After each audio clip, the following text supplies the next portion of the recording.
Il y a un feu en chacun de nous. Un feu qui brûle parfois doucement, mais qui, à d'autres moments, devient incontrôlable. Ce feu, c'est la colère. La colère surgit quand la vie nous échappe, quand les choses ne vont pas comme prévu, quand une injustice frappe, quand quelqu'un trahit, quand le monde semble tourner à l'envers. Mais laisse-moi te poser une question simple. Que fais-tu de cette colère? Est-ce qu'elle te contrôle? Ou est-ce toi qui la contrôle? Si tu veux avancer dans la vie avec sérénité, si tu veux rester maître de toi-même dans les tempêtes, alors ce message est pour toi. Bienvenue dans un voyage intérieur, guidé par la sagesse millénaire des stoïciens. Des penseurs comme Sénèque, Épictète et Marc Aurèle ont traversé des épreuves bien plus dures que ce que beaucoup d'entre nous vivront. Et pourtant, ils ont su rester calmes, lucides, centrés. Ils ont appris à transformer leur colère en sagesse, leur douleur en paix, leur frustration en force. Marc Aurèle, empereur de Rome, affrontait des guerres, des trahisons, la perte de ses enfants. Et malgré tout cela, il écrivait chaque jour. Celui qui est blessé ne doit pas chercher à blesser. Il doit guérir. Et toi, cher ami, que fais-tu de tes blessures? Retiens bien ceci, la paix intérieure n'est pas un luxe. C'est une nécessité. Dans un monde aussi bruyant, aussi rapide, aussi imprévisible, celui qui maîtrise sa colère devient un roc. Une force tranquille. Un leader.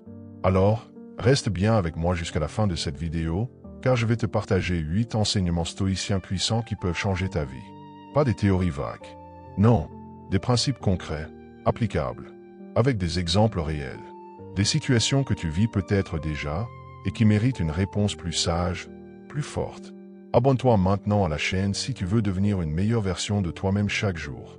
Like cette vidéo si tu sais que la maîtrise de soi est une clé du succès. Et partage-la à un ami qui a besoin de retrouver sa paix intérieure.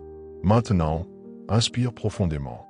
Ouvre ton esprit, car ce qui suit pourrait bien réveiller ta vraie puissance.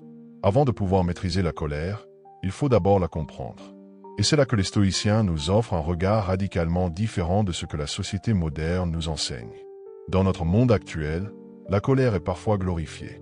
On parle de la colère comme d'un moteur, une énergie brute qui nous pousserait à agir, à nous faire respecter, à ne pas nous laisser marcher dessus.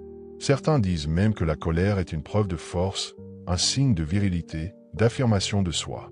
Mais les stoïciens, eux, voyaient la colère autrement. Ils la considéraient comme une faiblesse de l'âme, un déséquilibre entre notre raison et nos émotions. Sénèque, l'un des plus grands penseurs stoïciens, a consacré un ouvrage entier à ce sujet. Dans « De la colère », il affirme que la colère est une forme temporaire de folie. Il écrit que lorsqu'un homme est en colère, il cesse d'être lui-même. Il devient l'esclave de sa pulsion, de son orgueil blessé, de son besoin immédiat de vengeance ou de justice personnelle. Les stoïciens ne niaient pas l'existence de la colère. Ils savaient qu'elle fait partie de la condition humaine. Mais ils insistaient sur une chose essentielle. Ce n'est pas l'émotion elle-même qui est le problème, c'est notre réaction face à elle. La colère n'est qu'un signal, une alarme intérieure. Mais si nous la laissons prendre le contrôle de notre esprit, alors nous risquons de détruire ce que nous avons mis des années à construire. Une relation, une réputation, une opportunité, ou même notre propre santé. Prenons un exemple concret de l'histoire. Marc Aurèle, empereur de Rome, avait tout le pouvoir entre ses mains. Il aurait pu se venger à tout moment de ceux qui le critiquaient ou qui complotaient contre lui. Pourtant, il choisissait presque toujours le calme. Il écrivait dans ses pensées pour moi-même que la meilleure vengeance, c'est de ne pas devenir comme son ennemi. Cela signifie que, même lorsqu'il avait toutes les raisons de se mettre en colère, il se demandait, cette émotion va-t-elle m'aider à prendre une meilleure décision, ou va-t-elle m'enfermer dans une réaction impulsive et destructrice? Ce regard lucide sur la colère est une leçon fondamentale. Il ne s'agit pas de réprimer nos émotions ou de faire semblant de ne rien ressentir. Il s'agit de ne pas laisser nos émotions nous diriger. Les stoïciens nous disent, tu peux ressentir la colère, mais tu n'es pas obligé de l'incarner. Tu peux observer ton émotion, la comprendre, la laisser passer, sans qu'elle ne prenne possession de toi. Aujourd'hui, combien de familles sont brisées à cause d'une parole dite sous le coup de la colère? Combien de carrières ruinées à cause d'un geste impulsif? Combien d'amitiés perdues à cause d'une fureur mal maîtrisée? Tout cela nous montre que maîtriser la colère, ce n'est pas une option. C'est une compétence essentielle, une preuve de maturité, de discipline et de sagesse. Alors pose-toi cette question. Quand la colère monte en toi, Es-tu capable de la reconnaître sans y céder? Es-tu capable de faire une pause intérieure, de respirer et de répondre avec calme plutôt que de réagir avec violence? Si la réponse est non, ce n'est pas une fatalité. Cela peut s'apprendre. Cela peut se pratiquer. Et c'est exactement ce que nous allons faire dans cette vidéo. Dans la prochaine partie, nous verrons ensemble le premier enseignement concret des stoïciens pour dompter la colère au quotidien. Un outil puissant, accessible à tous, qui a traversé les siècles. Prépare-toi, car la transformation intérieure commence ici. Premier enseignement stoïcien pour désamorcer la colère. Prendre conscience de son jugement intérieur. Le premier enseignement fondamental que les stoïciens nous offrent pour désamorcer la colère, c'est de remettre en question notre jugement immédiat. Pour comprendre cela, il faut revenir à une idée essentielle de la pensée stoïcienne. Ce ne sont pas les événements qui nous bouleversent, mais le jugement que nous portons sur ces événements. C'est Épictète, ancien esclave devenu philosophe, qui a formulé cette vérité avec une clarté remarquable. Il disait, « Ce qui trouble les hommes, ce ne sont pas les choses, mais l'opinion qu'ils en ont. » Autrement dit, ce n'est pas l'insulte d'un inconnu, le comportement irrespectueux d'un collègue ou une remarque blessante qui provoque directement ta colère. C'est le jugement que tu poses sur ce comportement. Il me manque de respect, c'est une injustice, il me provoque, je dois me défendre. Mais ce jugement, bien souvent, est automatique. Il surgit en nous comme un réflexe, sans qu'on prenne le temps de le remettre en cause. Et c'est précisément là que les stoïciens nous invitent à exercer notre pouvoir, dans cet instant minuscule, entre ce qui nous arrive et la façon dont nous choisissons d'y réagir. Prenons un exemple réel et puissant. Nelson Mandela, emprisonné pendant 27 longues années, aurait eu toutes les raisons du monde de nourrir une colère profonde, durable, contre le régime qui l'avait privé de liberté, humilié, torturé psychologiquement. Mais au lieu de céder à la haine, il a choisi de prendre du recul. Il a réévalué son jugement intérieur. Il a compris que réagir avec vengeance ne ferait que prolonger la souffrance. Il disait, « La haine est un poison que l'on boit en espérant qu'il tuera l'autre. » Cette phrase, profondément stoïcienne dans l'esprit, montre que la colère, si elle n'est pas interrogée, nous ronge de l'intérieur. Mais en prenant conscience de notre jugement, nous pouvons choisir une autre voie. Revenons à toi. La prochaine fois que tu sens la colère monter, essaie cette pratique stoïcienne simple mais puissante. Pose-toi immédiatement la question suivante. Est-ce que ce que je ressens vient vraiment de l'événement ou de la façon dont je l'interprète? Et surtout, est-ce que je suis certain que mon interprétation est juste, ou suis-je en train de réagir sans recul, sans sagesse? Ce simple questionnement peut suffire à créer un espace intérieur. Une pause. Et dans cet espace, tu retrouves ton pouvoir. Tu redeviens maître de toi-même. La colère, en réalité, n'est pas déclenchée par ce que font les autres, mais par le récit que tu construis en toi-même à propos de ce qu'ils font. Et ce récit, tu peux le réécrire. Dans les prochains enseignements, nous verrons d'autres outils pour renforcer cette maîtrise. Mais souviens-toi toujours, la première barrière contre la colère, c'est la conscience de ton propre jugement. Prends-en soin. Pratique-la, chaque jour, jusqu'à ce que la tempête ne t'emporte plus, mais te renforce. Deuxième enseignement stoïcien, la puissance du silence avant la réponse. Le deuxième enseignement stoïcien pour maîtriser la colère repose sur un principe aussi simple qu'exigeant, le silence avant la réponse. Les stoïciens nous rappellent que dans chaque moment de tension, dans chaque interaction où la colère menace de jaillir, nous avons une opportunité rare et précieuse, celle de nous taire, ne serait-ce qu'un instant, pour ne pas répondre sous l'impulsion. Sénèque, encore lui, nous met en garde dans ses écrits contre les réactions précipitées. Il écrit « Rien n'est plus semblable à la folie que la colère. Et comme un bon médecin n'opère pas dans la panique, le sage ne parle pas sous l'effet de la fureur. Il attend, il observe, il laisse passer l'orage intérieur avant d'agir. Le silence, dans la philosophie stoïcienne, n'est pas un repli.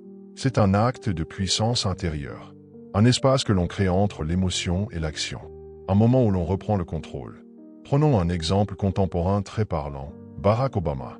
Lorsqu'il était président des États-Unis, il était souvent attaqué, critiqué, caricaturé. Mais ceux qui travaillaient avec lui ont remarqué une chose frappante. Il ne répondait jamais à chaud. Quand une situation le poussait à réagir, il avait l'habitude de dire à ses conseillers « Laissez-moi un moment ». Il s'isolait, réfléchissait, respirait profondément. Et ce n'est qu'une fois l'émotion redescendue qu'il décidait de sa réponse.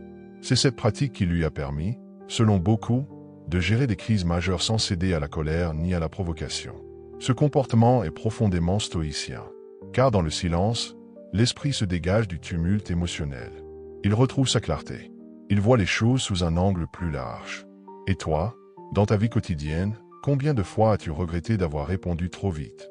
Combien de fois une simple seconde de silence aurait évité un conflit inutile? Un mot malheureux? Une réaction violente? Voici un exercice simple à mettre en place dès aujourd'hui. Lorsque tu sens la colère monter, compte lentement jusqu'à 10 dans ta tête, sans rien dire. Si cela ne suffit pas, bois un verre d'eau, quitte la pièce, marche, respire profondément. Ce court silence peut paraître insignifiant, mais il peut changer l'issue d'une discussion, préserver une relation, te protéger de gestes irréparables. Ce n'est pas la force physique qui fait un homme fort, disaient les stoïciens. C'est sa capacité à garder le silence quand tout en lui crie de répondre. La maîtrise de soi commence par le choix de ne pas réagir immédiatement. Et dans ce silence, tu affirmes une chose essentielle. Ce n'est pas le monde extérieur qui dicte ta conduite, c'est toi. Dans la prochaine partie, nous verrons ensemble un troisième enseignement essentiel. Comment distinguer ce qui dépend de toi, de ce qui ne dépend pas de toi. Et pourquoi cette distinction peut libérer ton esprit de bien des colères. Es-tu prêt à aller encore plus loin vers la paix intérieure? Alors restons ensemble, car ce qui suit est peut-être l'un des piliers les plus puissants de toute la philosophie stoïcienne. Troisième enseignement stoïcien, distinguer ce qui dépend de toi de ce qui ne dépend pas de toi. S'il y a une idée qui résume toute la philosophie stoïcienne, c'est celle-ci. Il y a des choses qui dépendent de nous, et d'autres qui ne dépendent pas de nous.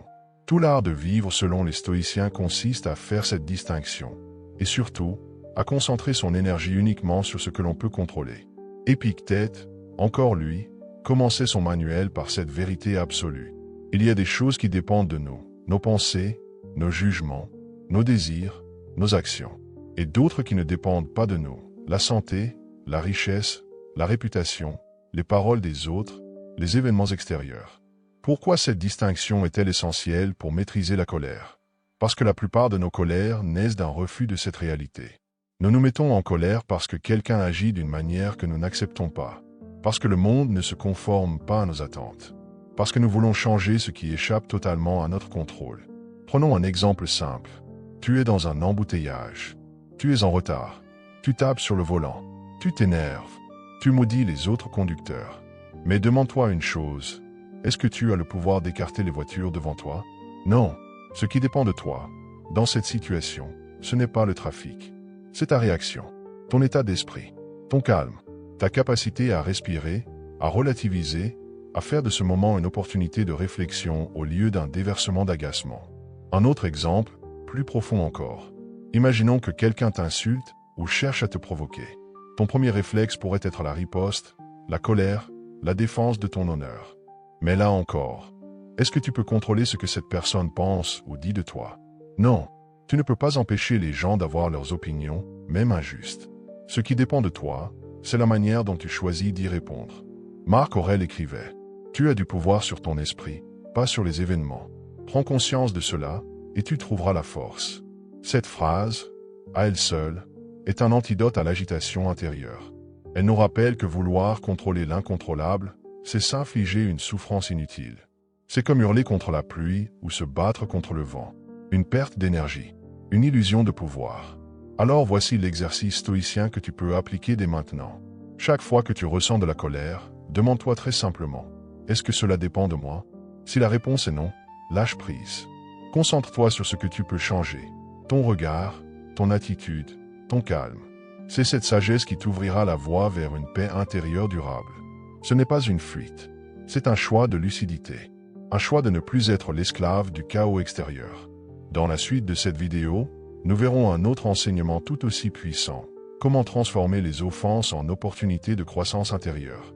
Car oui, même les attaques, les injustices ou les trahisons peuvent devenir des tremplins pour t'élever, si tu adoptes le bon état d'esprit. Tu es prêt à transformer la douleur en force. Alors reste avec moi. Ce qui arrive maintenant va t'apprendre à ne plus jamais être détruit par l'attitude des autres. Quatrième enseignement stoïcien, transformer les offenses en puissance intérieure. L'un des enseignements les plus profonds de la philosophie stoïcienne est celui-ci. Les offenses, les critiques, les humiliations, aussi douloureuses soient-elles, peuvent devenir des sources de force intérieure. Les stoïciens ne croient pas qu'il faille fuir la douleur ou les injustices. Au contraire, Ils pensent qu'il faut les regarder en face, les accueillir comme des exercices de l'âme. Des occasions uniques d'éprouver notre capacité à rester maître de nous-mêmes, même dans la tempête. Marc Aurèle, empereur de Rome et philosophe stoïcien, écrivait dans ses Pensées pour moi-même. Lorsque quelqu'un te fait du tort, demande-toi ce qui t'a blessé exactement. Est-ce la chose elle-même, ou ton jugement sur cette chose? Encore une fois, c'est notre interprétation des offenses qui nous atteint. Si tu changes ta perception, tu changes ton pouvoir. Prenons un exemple historique impressionnant. Viktor Frankl, psychiatre autrichien, il a survécu au camp de concentration nazi. Il a vu l'horreur, la cruauté, la perte de toute dignité humaine. Et pourtant, dans cet enfer, il a compris quelque chose de fondamental. Les bourreaux pouvaient tout lui prendre, sauf une chose, la liberté de choisir sa réponse intérieure. Il écrivait, « Entre le stimulus et la réponse, il y a un espace. Dans cet espace réside notre pouvoir de choisir notre réaction. Et dans cette réaction réside notre liberté et notre croissance. C'est cela, la puissance stoïcienne, transformer la douleur en matière première pour ta propre élévation. Dans ta vie quotidienne, tu seras blessé, critiqué, mal compris. C'est inévitable. Mais à chaque fois, tu as un choix, réagir avec colère ou grandir en sagesse. Voici une pratique concrète. La prochaine fois que quelqu'un t'offense ou te critique, même injustement, dis-toi intérieurement, merci pour cet entraînement. Oui, remercie la vie pour cette épreuve, car elle t'offre l'opportunité de devenir plus fort, plus calme, plus enraciné. Tu peux transformer cette situation en une leçon de maîtrise de soi.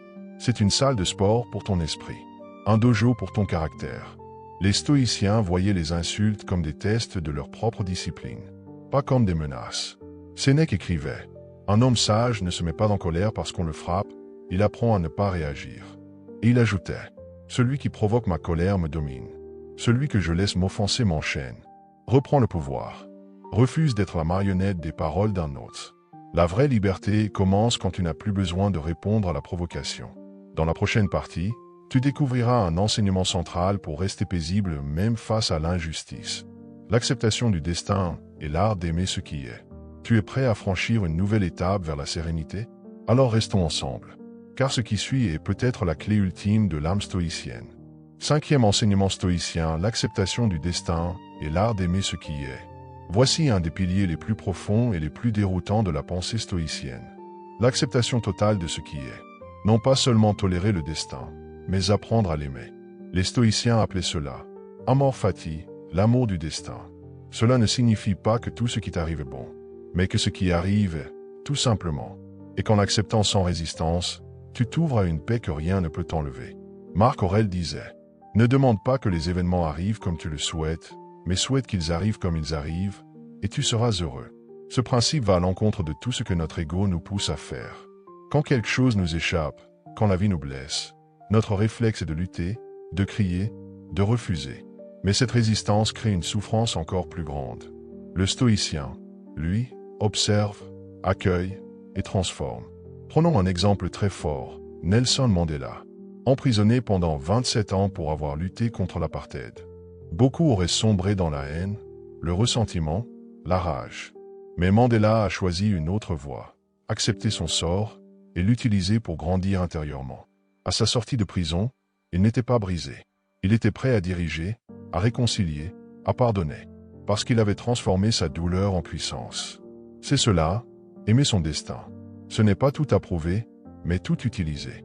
C'est dire, je n'ai pas choisi cela, mais maintenant que c'est là, j'en ferai une force. Et toi, dans ta propre vie, combien de fois t'es-tu épuisé à lutter contre ce que tu ne pouvais pas changer? Une rupture, une maladie, une trahison, un échec. Et si, au lieu de résister, tu apprenais à dire, c'est difficile, mais je vais avancer avec. Je vais devenir meilleur grâce à cela.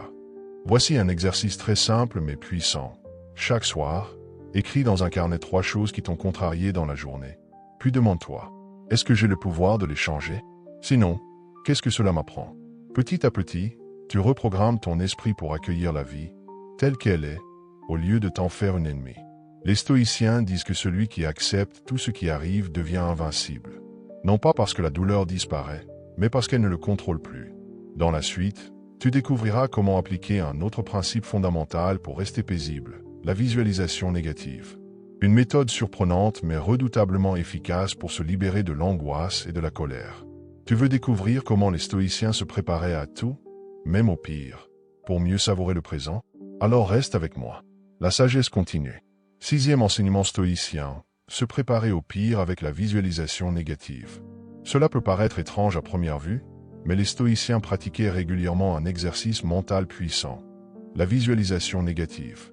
Autrement dit, ils imaginaient volontairement les pires scénarios possibles, non pas pour se faire peur, mais pour se libérer de la peur. Pourquoi?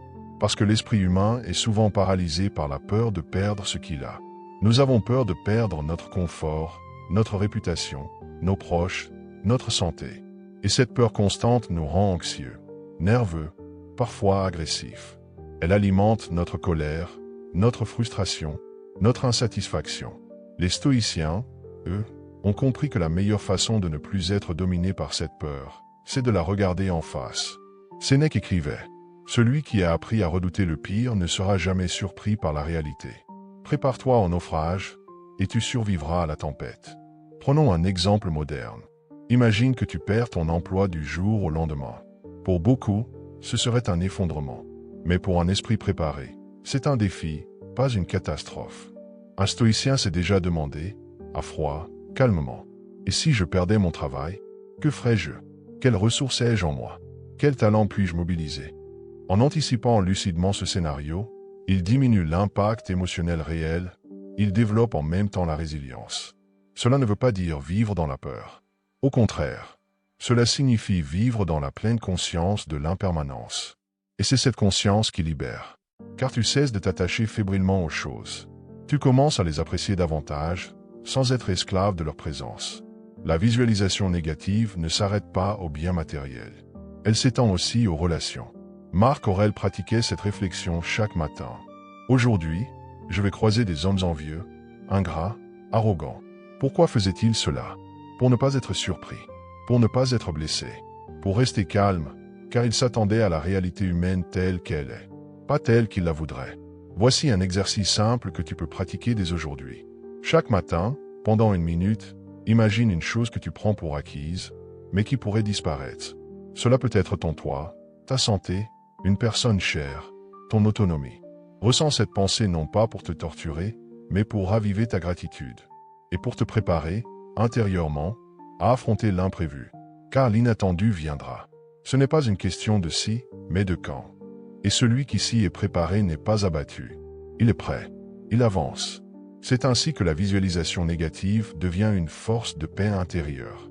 Tu ne vis plus dans la peur, mais dans la puissance tranquille de celui qui a déjà affronté le pire, dans son esprit.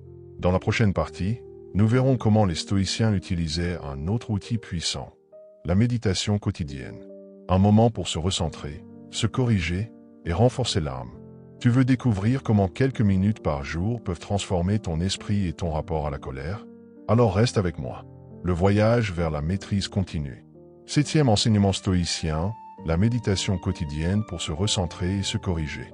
Parmi les armes les plus puissantes des stoïciens pour garder leur calme, résister à la colère et cultiver la paix intérieure, il y a la méditation quotidienne. Pas au sens religieux ou mystique, mais comme un retour sincère à soi-même, un moment d'examen et de réflexion profonde. Les grands stoïciens comme Sénèque, Épictète ou Marc Aurèle consacraient chaque jour quelques instants pour revenir sur leurs actions, leurs pensées, leurs émotions. Pourquoi? Parce qu'ils savaient une chose que nous oublions souvent. Un esprit non surveillé devient vite esclave de ses impulsions. Marc Aurèle, dans ses pensées pour moi-même, écrivait chaque soir des phrases comme « Aujourd'hui, ai-je été juste? Ai-je laissé la colère me gouverner? Ai-je agi selon mes principes ?» Il ne le faisait pas pour se culpabiliser, mais pour s'améliorer continuellement. Pour se recentrer sur ses valeurs, pour identifier ses faiblesses, et surtout, pour ne pas sombrer dans l'inconscience. Car c'est bien cela, le plus grand danger, vivre en pilote automatique, réagir sans réfléchir, s'emporter sans se comprendre, blesser les autres sans le vouloir. La méditation stoïcienne, elle, agit comme un miroir. Elle t'oblige à te regarder en face, pas pour te juger, mais pour te reprendre en main. Imagine cette scène, tu as vécu une journée tendue. Tu as été contrarié par un collègue, énervé dans les embouteillages, agacé par un proche. Au lieu d'aller te coucher avec cette colère en toi, tu t'assois quelques minutes. Tu prends un carnet. Tu écris. Pourquoi ai-je réagi ainsi? Qu'est-ce que cela révèle sur mes attentes, mes attachements? Comment aurais-je pu mieux gérer ce moment? Et surtout, que vais-je faire demain pour faire mieux? En quelques jours, cette pratique transforme ton rapport à toi-même. Tu deviens plus lucide, plus calme, plus maître de ton monde intérieur. Car tu ne laisses plus les événements extérieurs définir ton état d'âme. La méditation stoïcienne, ce n'est pas fuir le monde. C'est lui faire face avec des armes solides, la clarté, la patience, la maîtrise. Alors dès ce soir, fais l'essai. Prends 5 minutes. Éteins ton téléphone. Rappelle-toi ta journée. Note ce que tu as bien fait, ce que tu peux améliorer. Et engage-toi à progresser.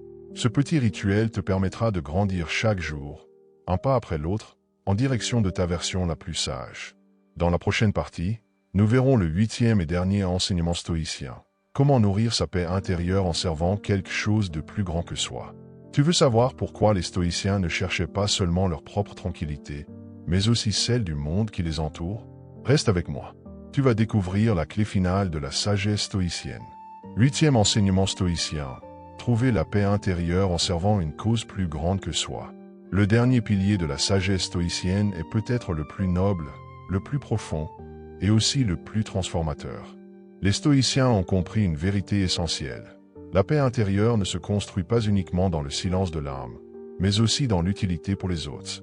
Car à quoi bon être calme, fort et sage, si c'est pour rester enfermé dans sa tour d'ivoire? Le véritable stoïcien n'est pas un moine retiré du monde.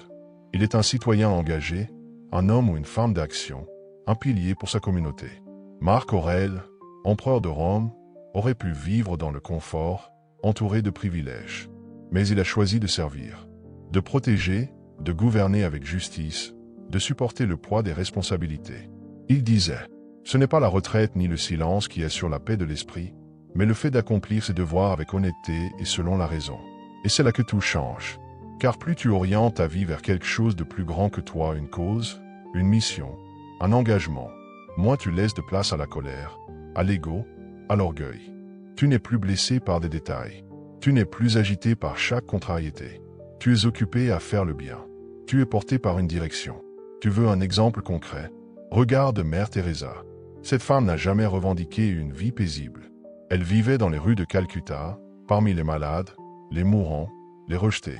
Mais elle rayonnait d'une paix intérieure puissante. Pourquoi? Parce que son âme était connectée à un but plus grand qu'elle. Ou prends un pompier, un soignant, un éducateur. Ces personnes affrontent la souffrance, la violence, le chaos. Mais beaucoup d'entre eux gardent un calme admirable. Parce qu'ils savent pourquoi ils se lèvent chaque matin. Ils servent, ils aident, ils donnent. Et toi, dans ta propre vie, quelle est ta mission? Que peux-tu offrir au monde? Quelle cause te pousse à te dépasser, à rester calme, à rester fort? Tu n'as pas besoin d'être célèbre ou riche. Parfois, il suffit d'être présent pour un enfant, patient avec un proche, généreux avec un inconnu. Ces gestes simples deviennent des actes stoïciens quand ils sont guidés par la sagesse et le cœur.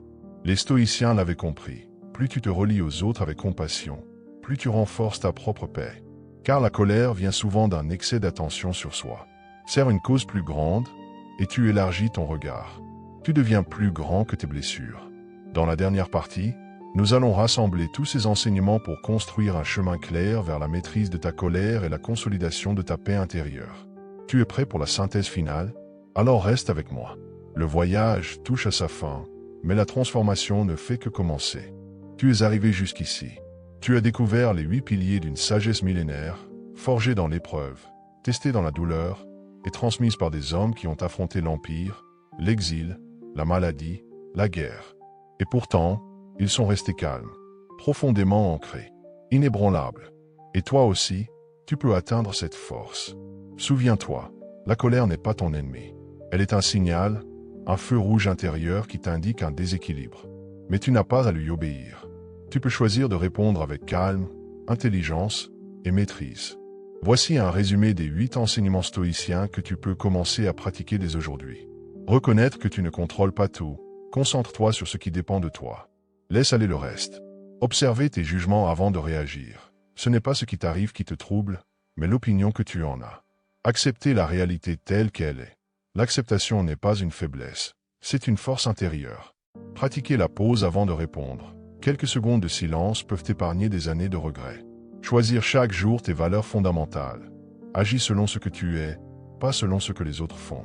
Visualiser le pire pour mieux apprécier le présent. La peur diminue quand tu la regardes en face. Prendre un moment chaque jour pour t'examiner. Écris, médite, corrige. Tu progresses en te regardant honnêtement. Servir une cause plus grande que toi. Quand tu aides les autres, tu t'élèves toi-même. Maintenant, voici le vrai défi. Ce que tu viens d'apprendre ne doit pas rester théorique. C'est à toi de jouer. Choisis un de ces principes et applique-le aujourd'hui. Pas demain. Aujourd'hui. Que ce soit prendre une pause avant de répondre ou écrire une réflexion sur ta journée. Reviens à ces enseignements chaque semaine. Réécoute cette vidéo, note ce qui t'a touché. Partage-le à quelqu'un qui en a besoin. Deviens un exemple vivant de maîtrise de soi. Le monde a assez de colère, assez de bruit, assez de réactions impulsives. Toi, tu peux incarner autre chose, la force tranquille, la sagesse en action. Et si tu veux aller plus loin, si tu veux que cette transformation devienne profonde, durable, alors je t'invite à t'abonner dès maintenant. Ensemble, on continue ce chemin vers une vie plus forte, plus ancrée, plus alignée. N'attends pas le moment parfait. Fais du moment présent le début de ton élévation. Parce qu'au fond, la paix intérieure ne se trouve pas. Elle se construit. Et tu as déjà commencé.